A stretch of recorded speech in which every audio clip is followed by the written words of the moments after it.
chairs will be in this house. But I want to send a strong warning to chairs that we will not continue to condone their absence in the house. That we will take action, and this action means being removed from position of chair. Not because we don't want you or because you're political arithmetic at home or not. No, we will not look at that. We will look at the performance of the house. And if this house must perform, then we will make it perform without them. So I want to tell whoever has been given the responsibility and mandate to be a chair of a committee, and I want them to take this one, not from Owen Bayer, but to take it from the leadership of the majority, that we will take action on chairs that have gone from. Today is Tuesday. We have just come from a recess. And recess was supposed to allow them to rest, to do their other work and all that. But then when we open the house, we expect them to be in the house diligently discharging the mandate and duties for which they were made chairs, and also for which their constituents brought them to this house. They are brought to this house. So, Honorable Speaker, it is very sad that we have chairs that have privileges above other members, but they do not want to take their role seriously. Honorable Speaker, I want the chairs to take it from the majority bench, that we will take action against any chairs absconding on their duties. I thank you. Yeah, next order now. Order number 12, motion. Second report on employment diversity audit in public institutions. The chairperson, Committee on National Cohesion and Equal Opportunities. Yes, I'm here. Yes. Thank you. At least you should also recognize there are some chairs who are. Yes. The Speaker appreciates you have sat in the House from 2:30 p.m. to date. Yes. It is good to be a ranking member and to appreciate the business of the House. Yes, sir. Your position. So you are commended. Thank you, Honorable Speaker. Honorable Speaker, sir, I beg to move that the House adopts the second report of Select Committee of the National Cohesion and Equal Opportunity on diversity audit in public institutions laid on the table of the House on Thursday, 21st of March, 2024. Honorable Speaker, the Committee of National Cohesion and Equal Opportunity resolved to carry out an inquiry into employment diversity in public institutions. Diversity encompasses differences in age, gender, ethnicity, race, religion, disability, socioeconomic background, and it is crucial for public institutions to reflect the diversity of this nation. This is critical because they play a very important role in shaping policies, delivering services, and implementing development activities. Honorable Speaker, sir, for the phase 2 report of the committee sampled 20 public institutions and invited them for meetings and various dates to deliberate on their compliance with employment diversity. The 20 are quickly Coast Water Development Agency, National Environmental Management Authority, National Irrigation Authority, Local Authority Provident Funds, Office of the Data Protection, National Transport and Safety Authority, Independent Electoral and Boundary Commission, Kenya Port Authority, Kenya Institute of Public Policy Research and Analysis, the Kenya Airport Authority, Kenya Railways Corporation, the Rural Electrification Corporation, the National Police Service, Rivertex East Africa Limited, Kenya Seed Company, Masinde Muliro University Science and Technology, Maseno University, Kabibi University, Kenya Export Promotion Branding Agency, and Kenya Industrial Property Institute. This was covered during this second report. Honorable Speaker, The main objective of the inquiry is to guide the main objective of the inquiry was guided by 4 parameters. That is ethnicity, gender balance, age, persons with disability. The committee asked specific questions related to the various parts of the Constitution in terms of compliance with the Constitution as far as these organizations are concerned. The committee, in examining activities and administration of all the state departments and statutory bodies insofar as the related rights and welfare of persons with marginalized on basis of gender, age, disability, health status, ethnic and cultural or religious background, is guided by the Constitution of Kenya in the following statutes and regulations that are undertaken. Number 1, Article 54(2) provides that the state shall ensure progressive implementation of members of its public, elective or appointive as disabled persons. Article 55(b) provides that the state shall take measures including affirmative action programs to ensure youth has equal opportunity to associate and be represented and participate in the national politics, social and economic and other spheres of life. Article 56(c) provides the state shall put in place affirmative action program designed to ensure minority and marginalized groups are provided with special opportunities to access employment. Honorable Speaker, sir, Article 232(1)(a) provides the value and principles of public service that includes affordable, adequate, and equal opportunity for appointments, training, advancement at all levels of public service of men and women and members of different ethnic groups and persons with disability.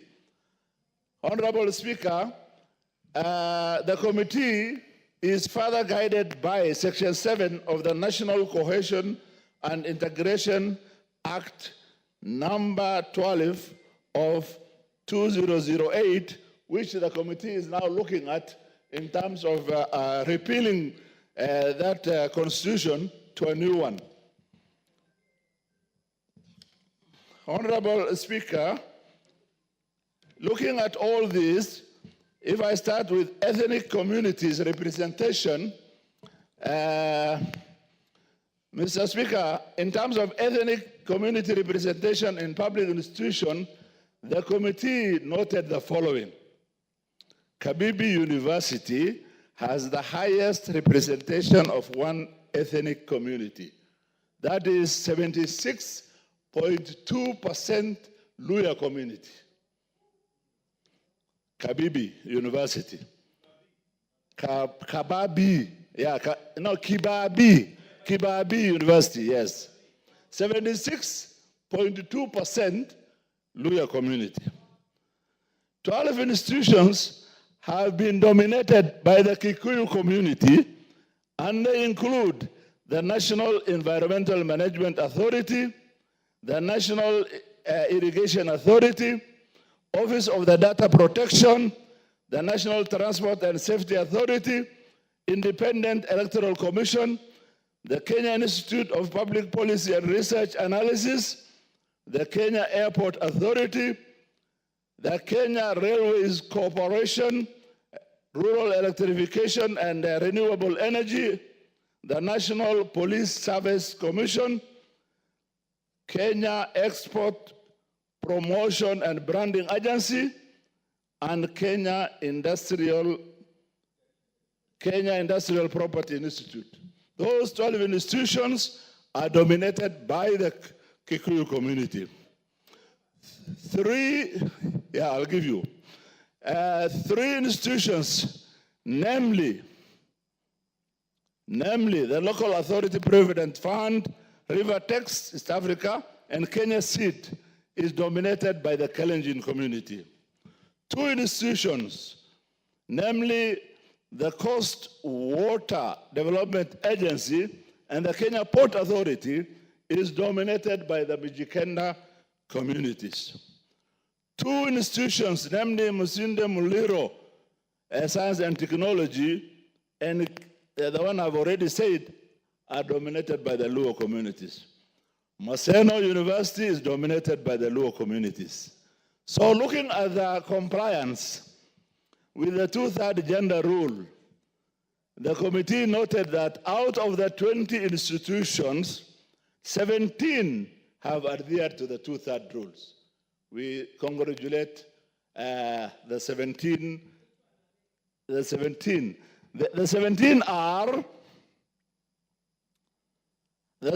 are Coast Water Development Agency, Kenya Port Authority, Kenya Railways Corporation, the Coast Works Development Agency, which has, the Coast Water Works Development Agency had a female representation of 19.2 against a male representation of 80.8, which is totally unacceptable. The Kenya Port Authority has a female representation of 21.9, instead of having a minimum of 30%, and male are 78.3. The Kenya Railways Corporation has 20% female and 80% male. These are unacceptable in today's Kenya, after having our constitution 14 years down the line. They had 14 years to rectify some of these anomalies. Compliance with Article 55 of the Constitution, the committee observed that only 8 out of the 20 institutions sampled had equal opportunity in employment to the youth. The Kenya Seed Company had the least representation in youth, which is 11.13%. Honorable Speaker, in light of the foregoing, the committee made some serious observations and recommendations. Section 7 of the National Cohesion and Integration Act 2008 obliges all establishments to ensure representation in Kenya's diversity by having not more than 1/3 of its staff from the same ethnic group. This has been seriously violated. It is worth noting that the Kikuyu ethnic community has the highest representation in the country at 17% in terms of population of the National Assembly. The committee, in the process of repealing the act, which will be tabled, which was already tabled and will be discussed in this House in the near future, has reduced that to 1/5 if the House will pass. There is significant ethnic imbalances in composition of staff in various levels. Ethnic groups are overrepresented while others are underrepresented. As per Article 232(1)H, the Constitution expressly provides that the public service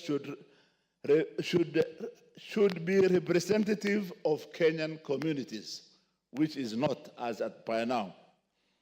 There are noticeable age disparities also.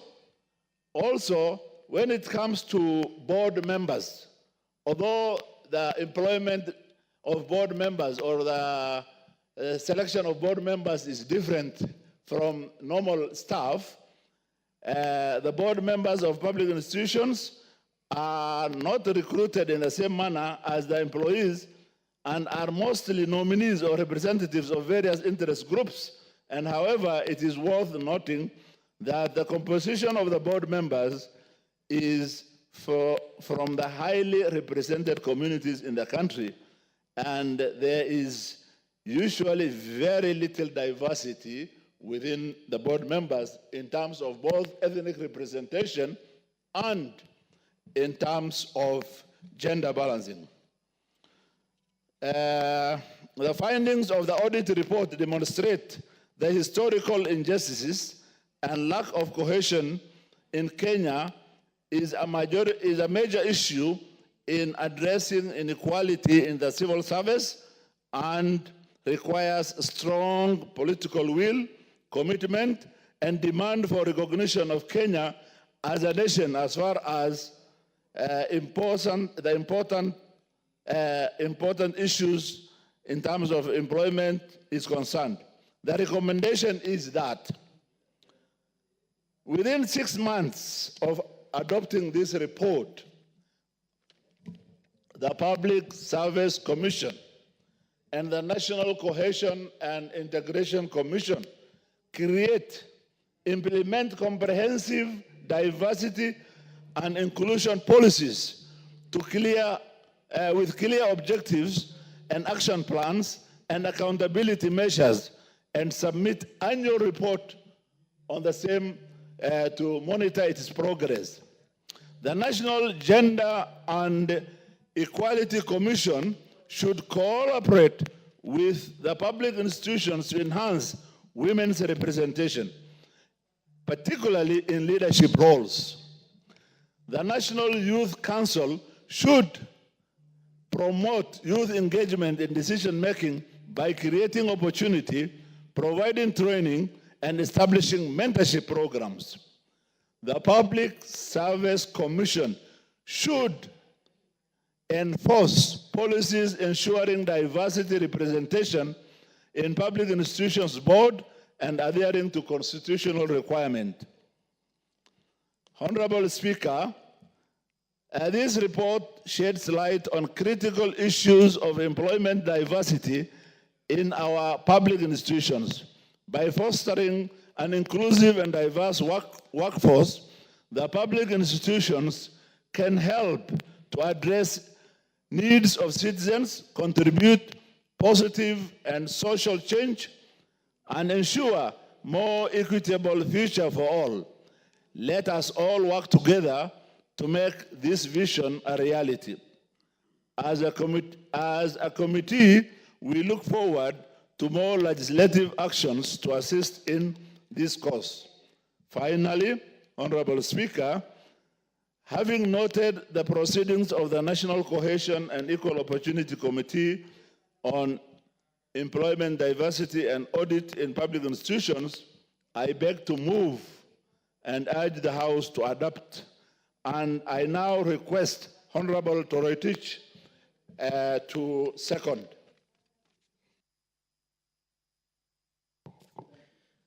The Honorable Timothy Toroitich, the great MP for the great people of Marakwet West. Thank you. Thank you, Honorable Speaker. Honorable Speaker, I rise to second the second report on employment diversity audit in public institutions as moved by Honorable Yusuf. Honorable Speaker, before I speak on a few issues with this report, Honorable Speaker, I wish to associate myself with what Honorable Millie Odhiambo has said.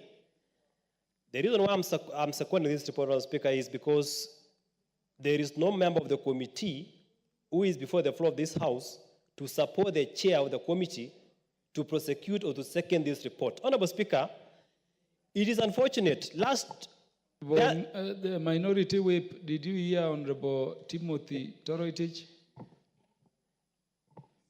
Honorable Speaker, I said I rose and I want to associate myself with the sentiments of Honorable Millie Odhiambo,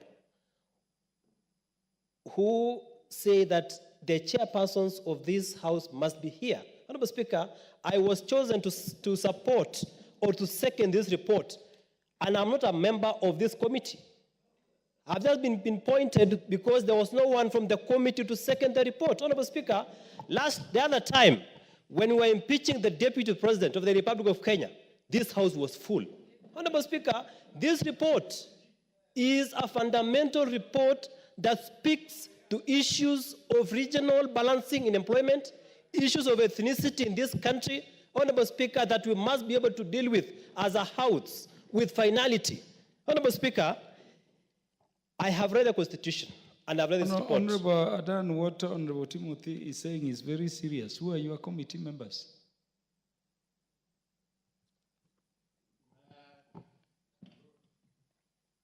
And what has happened that none of them is in the House? Yeah, I think it's unfortunate that I have evidence of having circulated today to all the committee members that we have our important report which is being discussed today and they should be present. Who are members of the committee? My deputy is Lisa Chelule, and the members are 20 now. There were 21. One of them, of course, lost petition election, so there are 20 now. I can provide the list. Are all 20 members, nobody in the committee to second such an important committee report? It's very unfortunate indeed. Touching on Article 232. Yes. It's unfortunate. Let us reflect on the meeting of leadership in Naivasha as we transact House business. Honorable Speaker, Timothy Toroitich, thank you for intervening. May you second Honorable Speaker, this important motion. as you go and reflect on committees in this House, Honorable Speaker, I have information that some of us who may have voted otherwise are likely to be expunged from some of the committees, Honorable Speaker. Honorable Speaker, I pray that even as you deliberate on those to be expunged from committees, you take into account those who have been attending sessions in this House and contributing to substantive matters touching on substantive issues in this House, Honorable Speaker.